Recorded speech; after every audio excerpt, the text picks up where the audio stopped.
tu la trenga se man ya po le mai monga ya ai mese fo I o le a fio mai o le fio ngai le na una fausia le sunga le Aiono ken Aiono ya ai mese fo o le tapo inga mamalu o le tatu o tunu I Samoa mo so se tafo le rangi ya ai mese lo fo I New Zealand ya o sa ili po fe pe o la sa ili ngare na le fine po fe wa nga ile tongu o le va ole o le tamalo o Leiataua Savea ya le o to sa wa I le mea sa o la I fo I ma a o ngai ma o to wina I te lo to sa o vai o se fi fiang city fo le na fe lo I fo manisio so ma to fa fine sa ma futa I le o ma University Brigham Young University la I campus ai ia lo effort to fo lo fa talo fa tu le pulenga ma se sunga le fa finga ya Pastor Louis Bonifacio ma Pastor Anne Bonifacio ya me se vol telenga ya sale ola ya sa ngala mateo ya malang to fa ai me se fo yo tino ma tu o tatu au finga lwen le ta fa tolu o tatu ba no fo wa pa ia mo malu fa le malo pa ia fo mo malu fa le tu ya ai matu o lo le tu mo ma lunga se di ingo le tua e momoli ana o ona stofi fata fa tau langa e fia I tafa I fia le rangi ia fatalo fatu fo e nai to mam tina matua ya me se fo I lungo o penga ta failangi I le tato Facebook o le Radio Samoa ia fa pe fo I mo le tato YouTube channel alol so fo mo ia fonga bua ia fa pe fo I le fionga la una fausia alol so fo mo langi ba Aiono fa tai fo mo lo tebi fa banga bai ya wa fo ni fa fonga mo le tapo inga ia mo sila mai moa le tunu ilunga o le tato por Colombia le so ba lo lo so fu bia fio mai Alo fo ile fo amba se fo I pa te te mai yung asuman tato por Colombia nei plan ya pa te fo Leiataua Savea está ni fo te mi pa o ma taua tato te kala no ai fo yung o le ea amba se fo ya te tua mo man ya tinu fa tala fa kwa alo fa tai mana tu la ta lolo pa ia I sam fanga le tapo inga fo ia tu mo pule o I tu au malataua ai ngali tai mo le ba o fonti o ia li po ai ia pa ia lasi sautu fafa le mafa to li baina I so ta leo ai ole anga I tonu ia masui tonu ia le mato le niu tu sai foi mo le nei ia no fa au o fa yo no tato fino e mesero fio ai ono ma une ele tu lango lasi si mai ai mesero tamu fa ia tu ele fio moa o se avanoa ma le fionga ile Senator Mark Gabbard ia ma le tulanga wo fo iai ia le fao wina ma le bala aulia ele administration ale Palestine elected Donald Trump le to maita ia Tulsi Gabbard e avea mafatum sil of the National Intelligence, the Director of the National Intelligence America. Yeah, I must say for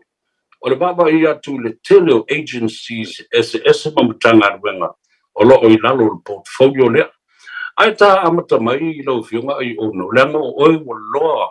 ono lua so tino foi ma miliala fau ma le fionga le senatoa le tamale o tusi Senator Honorable Senator Mark Gabbard ile telo to sango mabai o foi na ia fa tu sino campaign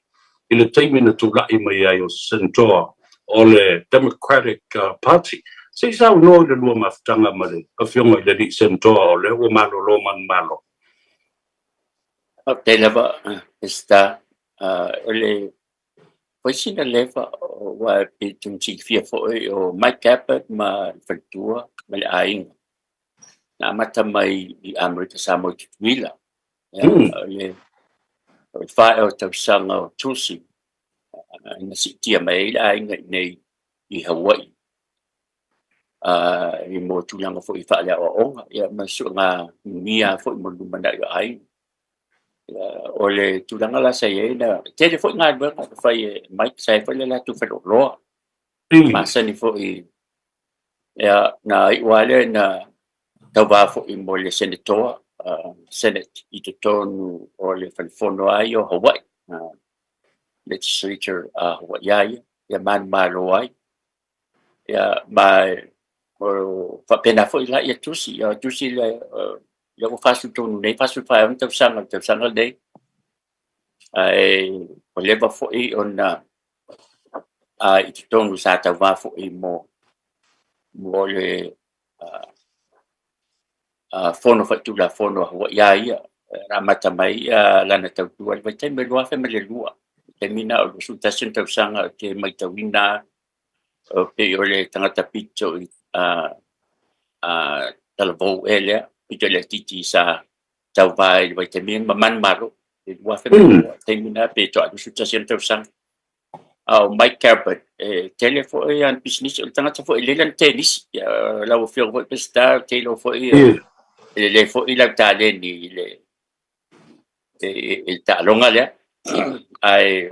o ai no fo tale ni tulanga le tap tennis pe o mena sa filo e fo I mai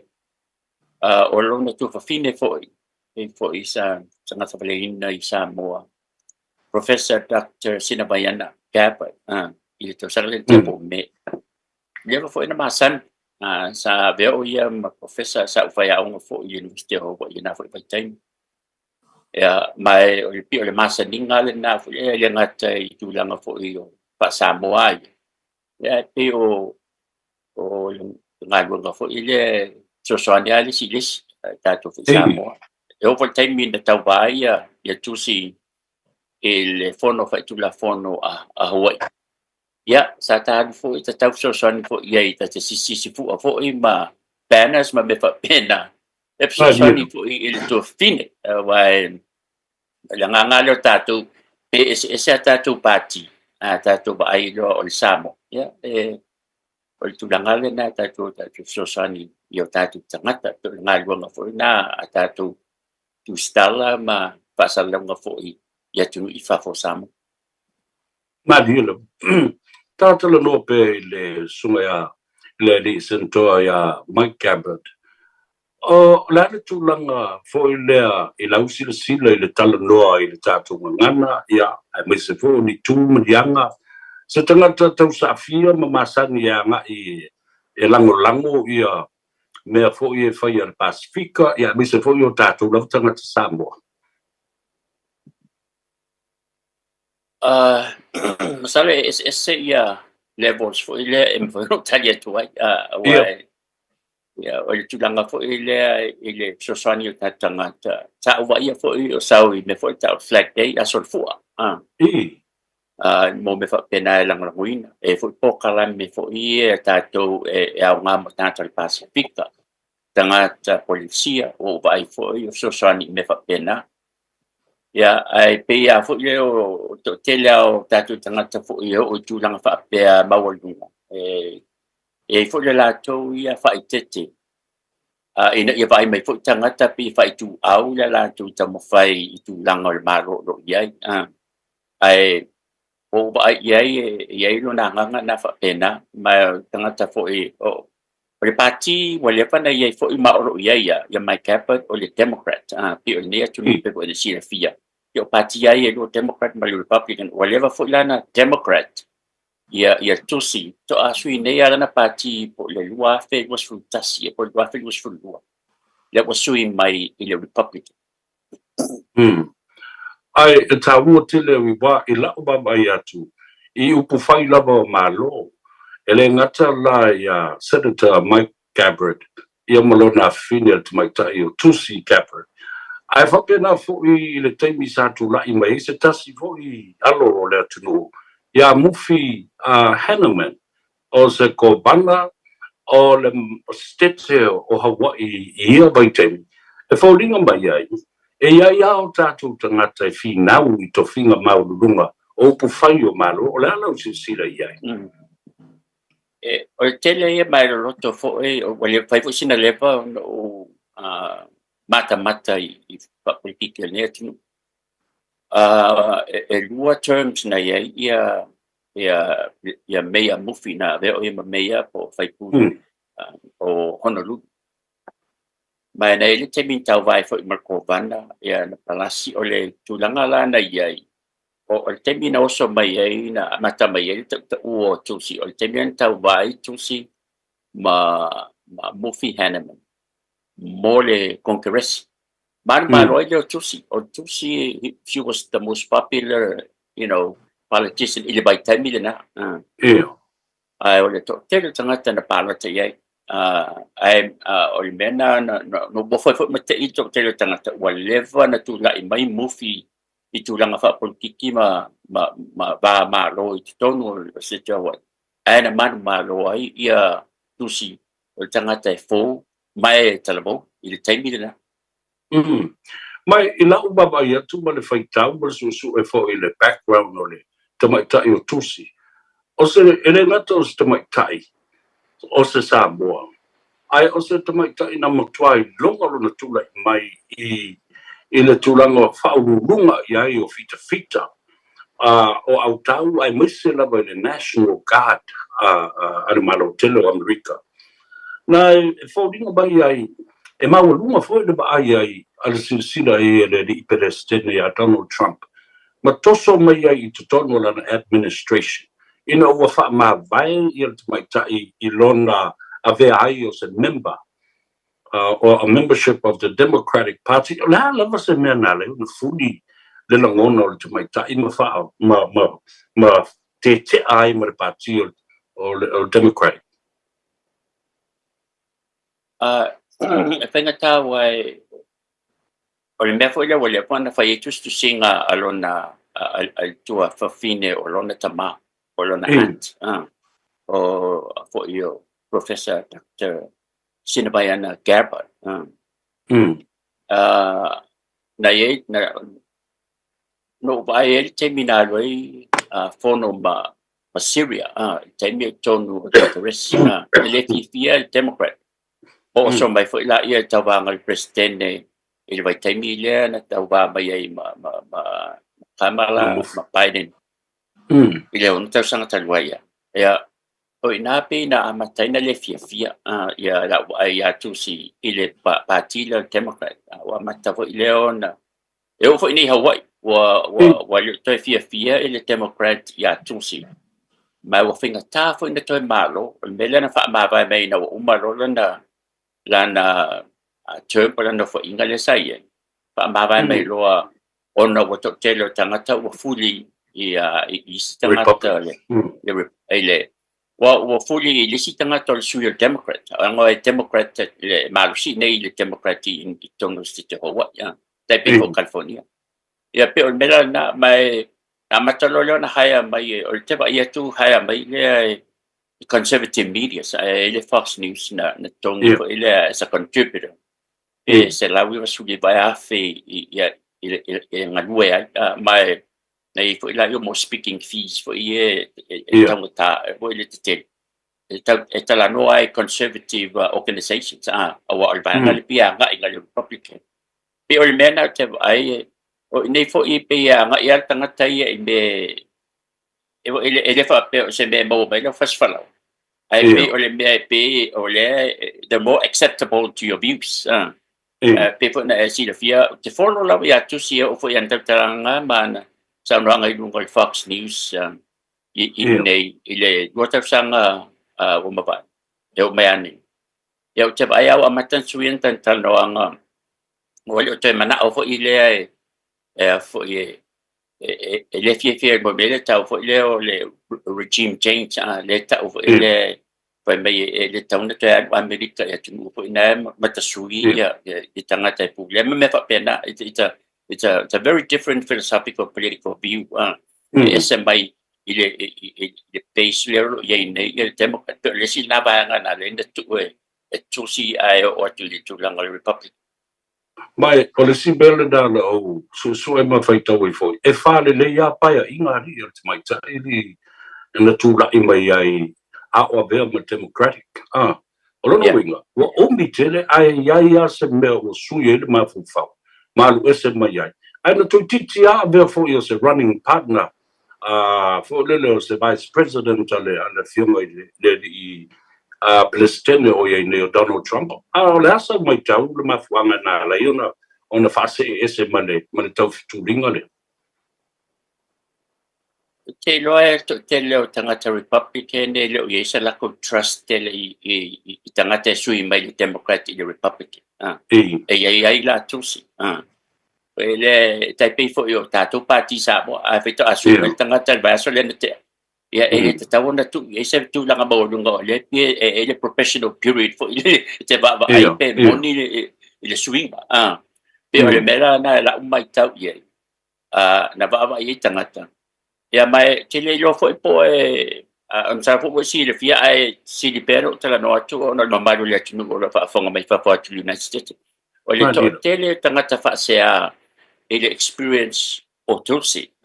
wai o le o tangata na to fia ele mele o le Director of National Intelligence o tangata o fia se punta usanga ma o ni tangata lo ia na ngalu due ele mele ta intelligence she has none. Ele se tau sanga nga due ai tu si I lalo I meia ta intelligence was fu balu ia fo ia la o le tunu nei a fia le CIA o le FBI Drug Enforcement Administration o le tele ma le National Security Agency NSA o fo io o la te tele nei o le tunu nei yo ia Tengah dua ngapeng dua ya tu siam. Ai mana tu fola ya tawi. Pawal me o fie. Mo ye se sa mo te ton o tau dan. Na hilo. Pe fai mai tanga tai ele se experience pele ai masalo ilo manatu. Ale tu si. Bato piki mai foi se tanga tai se experience. O le to tele yo tanga tale lo ngalu dua ne kapeneta. E fo ele tai pe fo el mele na tupu ya Kennedy le Kennedy kapeneta nei le sa la tu Samoa you know fai tanga te le tau na fai le tu misa o tanga tala na fa pena ya o leo o lo ye ni kapeneta ya manto foi la fai ano ta no a tu le se ngava ai is di tu wa le Republican o pau I tanga te fifi o no o le se ngava filosofia ai o tātou la ia te au ia te tununga foi o tātou ia whaasalau tangata ngā luenga le tio. O te wa ai I le mea benefita o tātou tangata. O te wa ai, o ai le ko ngā administration, o atu la fondo, o ia executive orders e au ngā, ma le au ngā e a fia o tangata. A me se tangata matu. O le mea na o te popole ia. Au ai, e le sa nga o te mawhawhau ai wha milionea, wha bilionea. To tele voi no tangata. O le tātou tunu. E ta tau o na tātou tau pe tātou te whinau mō tātou tangata. Ai misa tangata fo I tātou to a fau to a mai ana nafi. Mai Samoa I te tonu le tunu le. Wa lo fa tai lau fiona ai o le tau o la malanga mai a o lea ele I leva atu nei le whainga palo. Tele a tō fo se lau ni aso the first 100 days since the new administration. Ona asila fo e matua SSR system o tātou I Samoa. A sui le paia inga. Ona o ala I le whainga malo. Ai tu mau pea tangata whainga luenga. I lea matanga luenga, ma lea matanga luenga. A o poro kiki a Amerika. E sui loa le whainga palota. There's a whole change of a new administration. E sui umatua ma matangata whainga luenga. Lea foi lawa mai e tu ina Donald Trump. Maisi tangata, they are non-official elected to government. Pe o to ina lea, tamale o Elon Musk. Nasa tanga I wala sila I bea ia lewa au mai I tangata a leo wa matana fitotoa ia whapea tangata. O ai e pule, o le Palestine o Donald Trump po le tamo billionaire leo Elon Musk. Temo sili, o whionga pesta, ale o la tali atu I tu langa o whea au ngā mo Samoa. O wao o mea leo tutupu. E te peo o le mele o tupu tai mele o o tangata meta o political appointees pauna tangata faina sui ele presidente e na kabineta mga tangata nga so political appointees amana tola political appointees ya esavali ile ono se fulu wafe tangata ole malo itutonu e mafai ona sui ele presidente ona taua e tau ono mai tangata e afo e ngalu due e lalo le vision or te inga ale presidente fo ya wa ulaya o meu te fi ya Trump o me na poro misi Trump ile lo sanga tanwa o le was out fight le was fight o le mena te fi wa o te lo ka ta politiki ese me poro misi te mi fai campaign ese me out fight ya o me la ya le o tukune te pe o le me le o tukune o le wa tipi le malo ya climate change funding le alu le bawa le sosoni Samoa tata matinu pas o le otik o le meta o le USAID o le United States aid funding international development o ina fai tau miliona alu Samoa tonga fiti New Zealand atu nu mo Pacifica o le otik o mena ya fia vaccination ma me ya o lo winga o la ofesili e sili la le mele o tupu nei mo tatu tangata Samoa ai o le mea moniaia o le mele tupu nei e au ngā mo tangata bilionea na me sa o me o le ala fo la le da Aiono o le o tala no atu ai o me umalo ba fai le malo tele o America e a fia umai lava ia Samoa ma tangata umo le Pacifica ma isi foi tu mo lala le ala o tatala no le o tipi nei le a fo le funding le sa va to more climate change o no le sa longa ale presidente o America climate change is a hoax ele ainda na me o climate change o me fai tangata ia le o tipi funding na tipi mal funding o le WHO o le World Health Organization o ti ato pes full 1 billion is full 1% o le tupe WHO sama sani na lato whaongaina i le package tipi ai male World Trade Organization tosu ese mai lato ma pipi o whana pupitong te tele ale nei o lo a fia i Samoa ma soifua maloloina ale lai te tonu e ai me lei e ai fo i me fa ale lei o executive orders you woman single to ina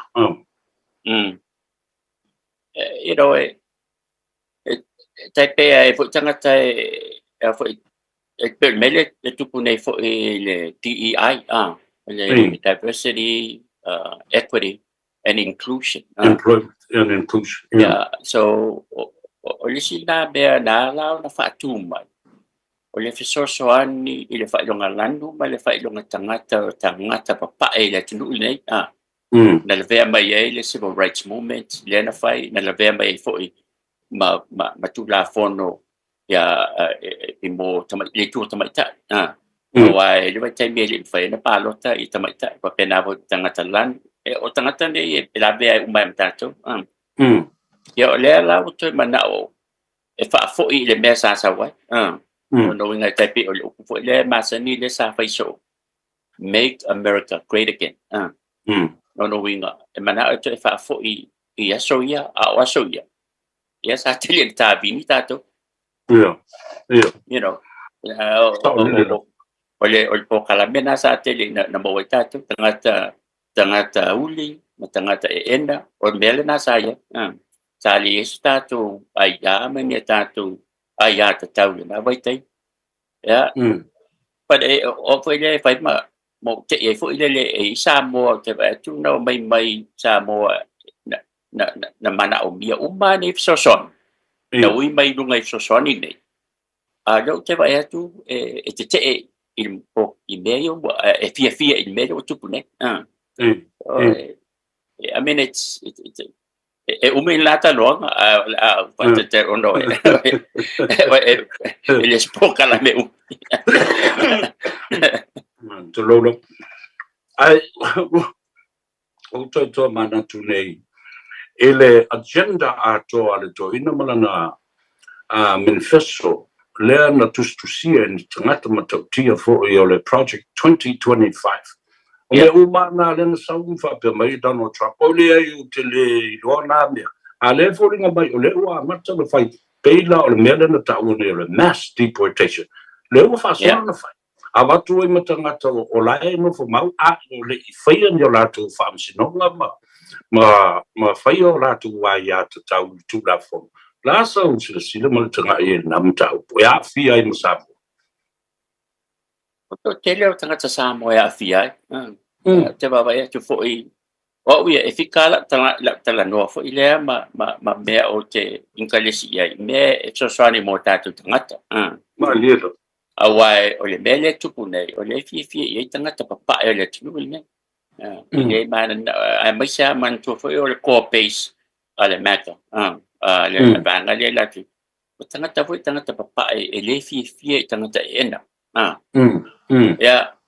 e mo i la to te la tu si fo tangata e le o ye le tulanga le o le fa tangata man but that's o le base night driving me uma they are the drivers ya e mo ya la e ye fo i me le awa o ya ta te fo e se tangata o le fa se tangata le tunu ne ele fa pe o tato tangata fo ta te fi tangata so tu da fo ai ta wana fika mai ile tu langa ai ta pe fo masaniano o fa tu tangata a to ba ai ta pe o le down race na tu pu i New Zealand ya e tu sa ta pe o mele na to te le tu tangata papa mai Europa ma America na overstay New Zealand a o tangata na mo mua ti po ti mai New Zealand you know o fa nga leo na e mo mua tu di mai le tu le tato se tu lo ba lo tu o le si le me ngalo ile tu pula ngala ti le o le tunu ne o tu mai le tu la o le o mai ai le man malam mai tal fa solo pito ta tangata o tato sa fa me tu le mai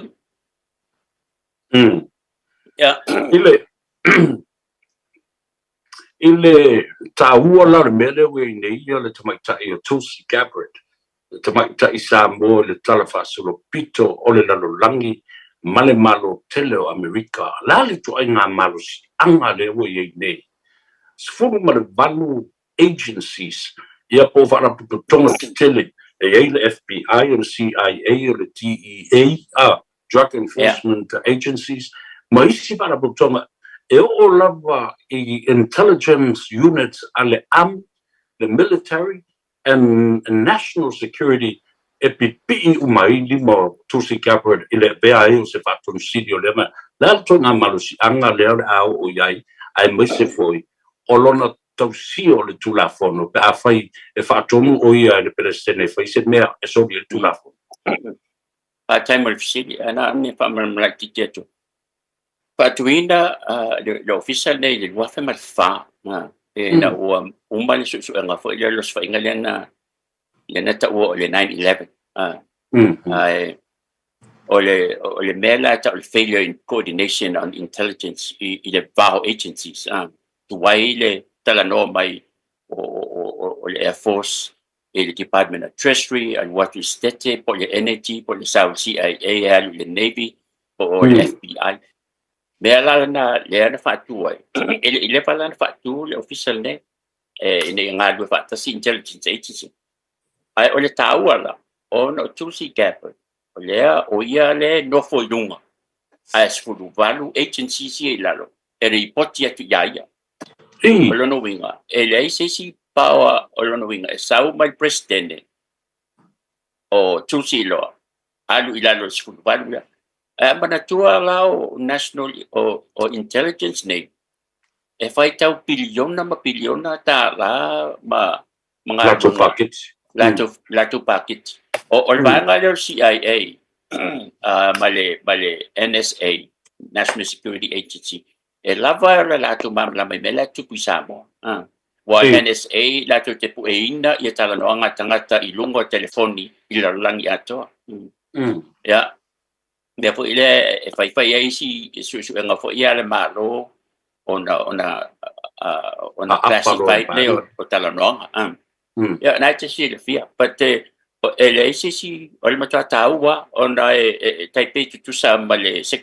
Secretary of Defense. Defense. Awa o ina pe for sawa ia fatanu. Sila la ia I lo fionga Aiono I le mata upu le wanga I la utalanoa. I le tangata baleina lao le anti o tusi capreda o le Director of the National Intelligence o le whaingo fia ia o na lato sueina le mafua anga tonu o le maliu fasia ma le tangata baleina o le lato o siona anti le tamaita ia Professor Dr. Caroline Sibayana Capret. Laso teltununga. Famata, is it still, do you think is that the back of her mind that something needs to be done to this? Pesita maliu ia Dr. Sinamayana. Ele o le leira la va matusi. Oh. Tele yo just to sing Dr. Professor Sinamayana Capret na te I tulanga tusi. I mai taimi o soifua. Ele fia I rona awatu ia I manato Trump. Ai o le malosi o just to sing na faina o I newspaper te tele America. No, I just to sing al professor le. Ya manto foi la. O pe o le befo ile o te masani le o le te sauno mai te sauno mai ne. O te masani le vanga le. O Dr. Sinamayana. Ia mapali sia fika. No fatala no ina no ora le tio nei Hawaii mai tele ya conferences mo seminar sa matu fatasia. Ya uia la wa ia tu mama. Ya wata tele ye tono le fale a tu puseme. O tele lo ye o wa ye fo ala a. Et tau nei no e pali, you know, for medication. O lo mama na. So tele lo la ye o te muse fa sa matala ngai ono to tu poi si tabai afi ai o le mea ia o le mea o te masani le ia foi o telefo o tusina na o mai fa me alo foi te o pali ima sina ile matoma tanga so te masani le matanga no ai o te mai tawina lava ia papali te muse fa tu se opinion ile mental capacity o tangata langa ile tu sa I masa utala dong na dino ai ono uba ai afo ile jai te tau o na inu le teine fala you know ile tai pia so tangata so no la tu ngalui Samoa ile vai tai mi ile psychiatric board I va ile so tangata fo ile la tu ngasa ile fa pe fo severe ai te tau na ye wai tai mi fo ile tai pia tato fo ile tato ma fo ai tai mi so fo so le bela na o le te tau maso saloti e le tu langa le na ya awai telefon mau tale te ba ya tu ye ya o le fa le tonu fo le na o pena ta fa ilangi ma social media wa mata na le te tele tangata tau na filemu you know o tangata na no fo tu I potu a ongo senga tatu Samoa e file buala to le wale te tele lunga taimi nei lunga social media mai ta ina se to tele tangata ai you know o si mele te ba to wa mata te feita to singa respect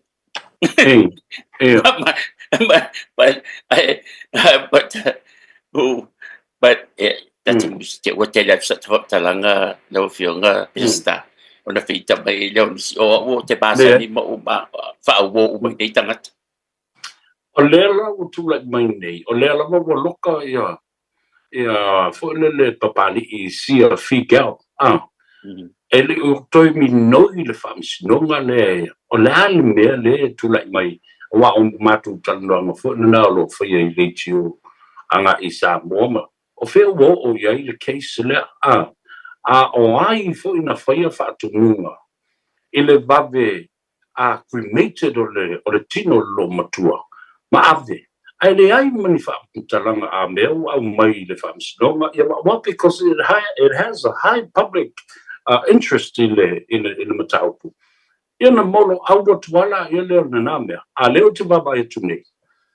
O lea lava lo loka ia le te paitai o pari I sia whikiao. Ma se whinunga whapea, she is insane and unfit to stand trial. Ono le tūlanga whapea lona mental capacity. Ia po o se mental illness po se tūlanga whapea nao le atu wai iai. Ila umai tau na Aiono.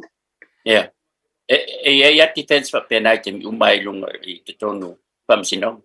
Ai le tele msalo e tele na turu na po chi le fia le tūlanga. E lava ia mo argument whapea na no ia, temporary insanity. Ia mai tūlanga fo ilea I wha le tonu ai mena tāua I fo I wha manatu tangata I nwala tu whala au na au mai fo mai. More mafufa. I must tangata fo I schizophrenic. Tangata fo bipolar. Yeah. Yeah. E tau ona me fo nata te popole ia wa fo o fia ni tau sanga o tanga lue se asapta no limta tanga lue I le homeless. I nei tal fo ile abi so soani o me ai ma of. E sina me o te popole o wa o te loinga le lei lava tangata I taimi e o so ile le o so fa po se ye. Ia o le mela na o si taimi o te tu mabao fo ile mo tangata fa pe fa le tonu o la to ma fo. E te o wale o inuinda fo la. Ala te fai atu se ngā ruenga le lei ai fai se me o le amia. Ia na. O me o masani fo I nei te au te vai fo I se news o sau o se tulo o tu I se homeless tangata se tulo da wale wale tu. Ia, maria. Ma lupa la sa tanga I mo sau sila I le tulanga lo ia le tula I mai o Donald Trump fai mai o tau mafa o le apa ula.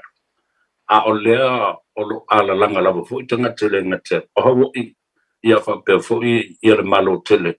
O le matuata o ngata lava le soifuanga leo o ia Amerika le taimile ni. O le mea monia ia. O le te vai atu si ilunga ia le tau o mea uma. Mai le ngate na si. O le uto e whaapopo fo ia le presidente ia le 5% o tau o tariffs I nei. Manto foi la. E whaingo fia le explaining on many of tariffs. Tai pere with HST le na whai Samoa. A whaapopo le malo sa la tala I le tariff. No winga, ele te tongi ele turu le na sawai ia soa po le lau papa po sima. E te tongi le tangata le te tongi le wa tala le ma. Yo, wa tala ma ole na fa sei nei tangata fa mai Trump fa mai o tariff e te tongi sing. Le tongi sing on tariffs. O tangata no fu ne fa no fa. O tangata na e tongi I tariffs. Yo. Fa popo ia Paupopo ia. Paupopo nai. Tau whapopo ia. O le whono wai atu I le suau, ma le kesi, ma le pensini, o le wasi I mai. Ia ana whaina na whalawhalanga o le day one. O le aso mua atu la ia. Pa uma ia le tau o mea. Ia. Eiro. Na atu a fo le mai le tu wai la tu te fufuina le namta. Toi fo I mai ala o fesili le langa anu la bailo o mafufa. Mana tua la the National Intelligence Agency lea wapule I nei a teino tusi capert. Ma le sifunu ma le valu o agencies ese rea I lano. E mawhai o na Tracy emaili, Tracy telefoni, ma toe fo'i lava. E se original mataupu po se mataupu no wai a mata, ma o ese whala belave ma oti eis tangata. Nasa o tali tununga pe ana mana o tusi e whaile mea lea pa o lona tua ngane fo'i. O le loma tua ia Mike Gabbard e whaise me pa pe o le vana mau. Ai longa. O na e leise sina pu e ni ata il taimina tu poi whapea. Whawhea e-mailing ma telefoni. Ma whaina bawa email. Ia ai mana tua fo ia le I umi ia ai loka ia pali. Ia sia. Ia no winga lai o I tele o nā mea ia wai tangata fo I ya fo i fa le tonu me fa pe ya eta ilu ya ke ua ai ya fo i me ngata le malo si a fa pe un telefoni man email find the sue ai mana tuala ele a vea le pule o tu si me tu umbai ngalo ngal malo ya ba su sa mo ia milion na milion na tau puia la tunu le o fa le tonu o ina a il fa mo ya e fa pena fu il tulangolo ya le mele lo be si ni sa bo man tanga lo le ya mi se fu ia le pale mene a mata mai la be lo ti sta mai titi fu le te lo vo tu mama salo bi ai se li fai pule ya ma la un ia ya le ngol na li ele i anga i le mata o puna o nu i tau ina i fu ia le man matanga be o la mal min stamel komsina o su e telefoni a wai mo fai ona maua ia fa mo bongo telefoni na o data phone records ai tau na sapina se court order ya mai ele malo ala i fai asa me fa pena le la anu le lima tau sa o tu la i mai na na fa fita out ya o te ina foi le au inatu o se so sorry mai fa fu on forensic investigators po in leo alo ia e amana ia ma lo la tu mai isu enga fa pe lo fio mai o la su tu ngai e vai ke sa po lo su tau sanga talwai na fai tananga mata no mai si tato company Samoa po company na fa tu le vai tai mi le to fa fo i po sunga ya tu da epa sa ile mele ngoi o palmia na lato o lato ia pulea ia tato internet il tato internet team me fa pena o la fesili na tu le vai tai mi na o le vai na le tele o lo wa te va ia tu vai tai mi na tele lo po pule le malo po pule e wo le malo le vai ma fu la le e tau ona lato story nam tau puia wo ile tau ona lato o wai o le mea fo no le mama lamba ina ua ese mai ele malo le officer por computer service por la ele ngale tau le ngo CSL ya ila sai el tina sai te ya na vai te o te mama lamba le na vai te ya te va tu fo la ya pe le backbone fo fai mai fo company for Hawaii China o la mau fo pe o fair o ye ya tatu tunu itu langa fo ile le va ainga o data ne o me de data yo o fai awai o e bawa mai ia su ai fo ila ile ave tatu tamiti fafo onga i mata upu nei ina ia mawhaina o mai tonu awai le mawhaina tatu whaat bisa ia tangata saina ia o mai la su me ele mawhaina tangata awa tele o tatu tanoa ngoi wha samo so o le au no mawhapofo ile tau o le ave o tatu tamiti fafo onga i mata upu mai sa le IT ia po le technology fo ile tulanga o me whapea ai pe o la titana te pupu o te o so tu sata masalonga angata ona oso mai ko ile si wale fia mai papea ya ona teno fo mai na America ai fai mai au fika ole au mai it's in line with my challenge mana ulu itau na batu nei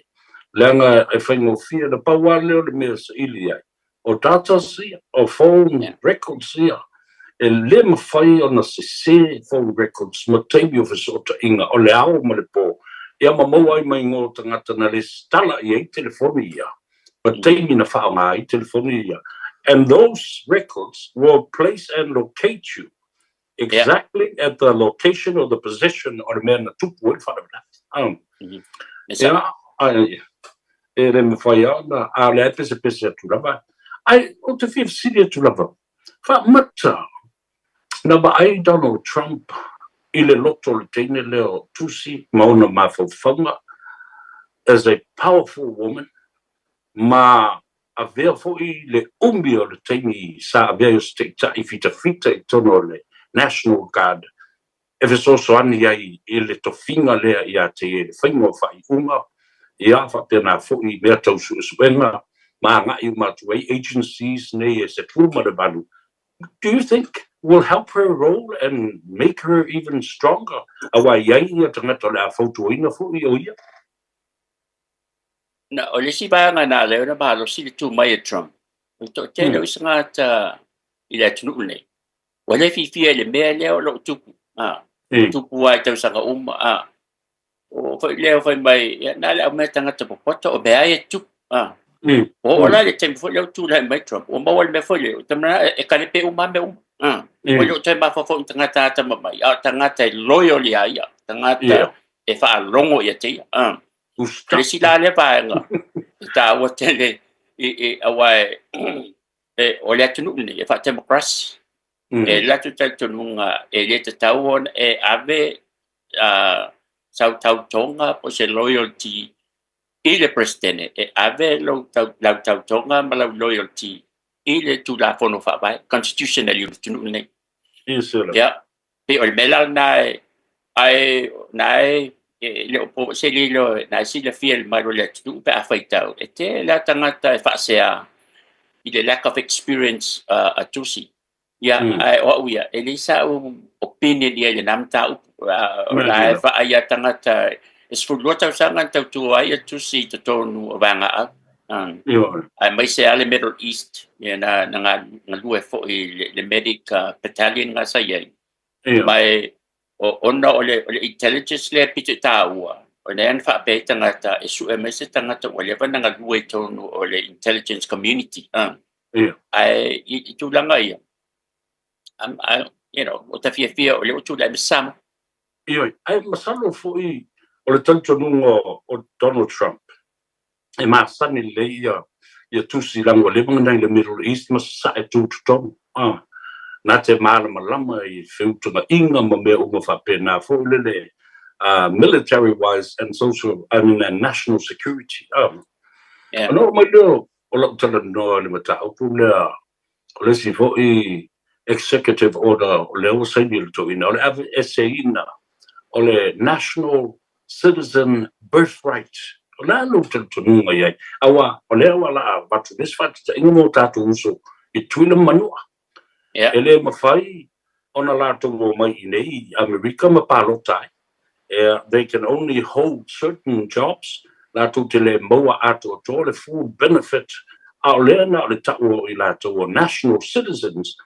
ana le se fina nga e te sila ia ia tau tele malanga tau mo tatu su tuila manua ia ma tatu le fa na de ale la tau be se ia o tatu wa ia tau fa citizen Captain Official. Bang mo la le section tasi le 14th Amendment to la kono fa vai United States of America. Or ta wai fa pe o so stangata la vai fa na to United States all the citizens of the United States, all persons born or naturalized in the United States and subject to the jurisdiction or citizen of the United States.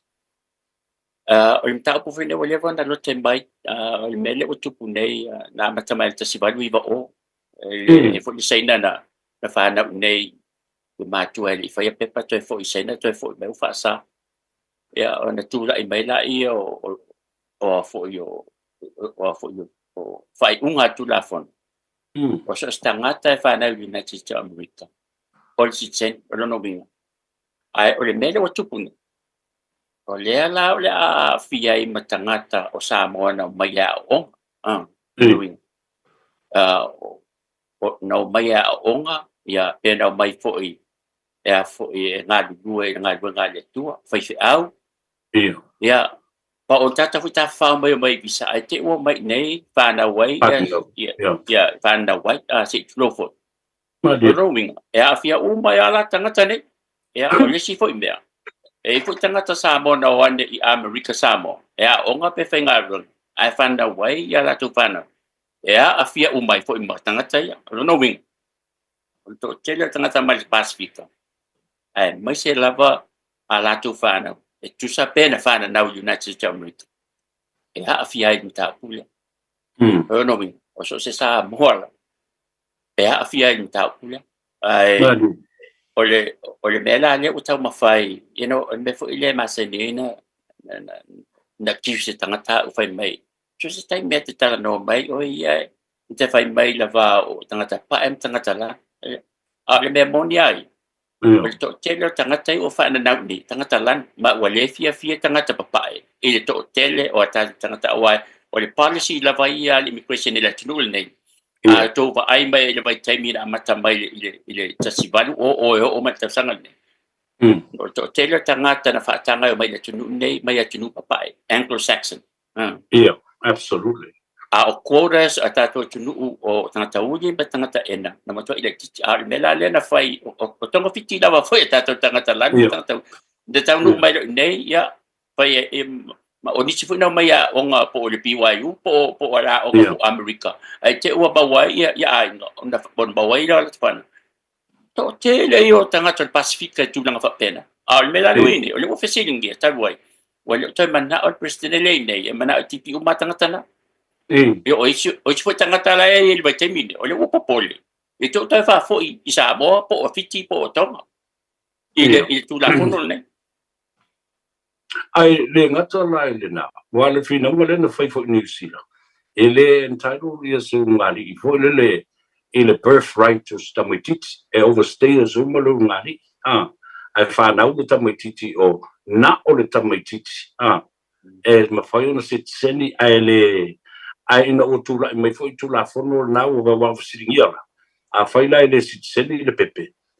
ele fa pena fa na ile va o le va ni mo ma la ile le na la yo na to ya mana ilo ina wa aven mata o pule international convention the rights of a child mai o America fo ina le la babel na la to fo ile mele na le chipot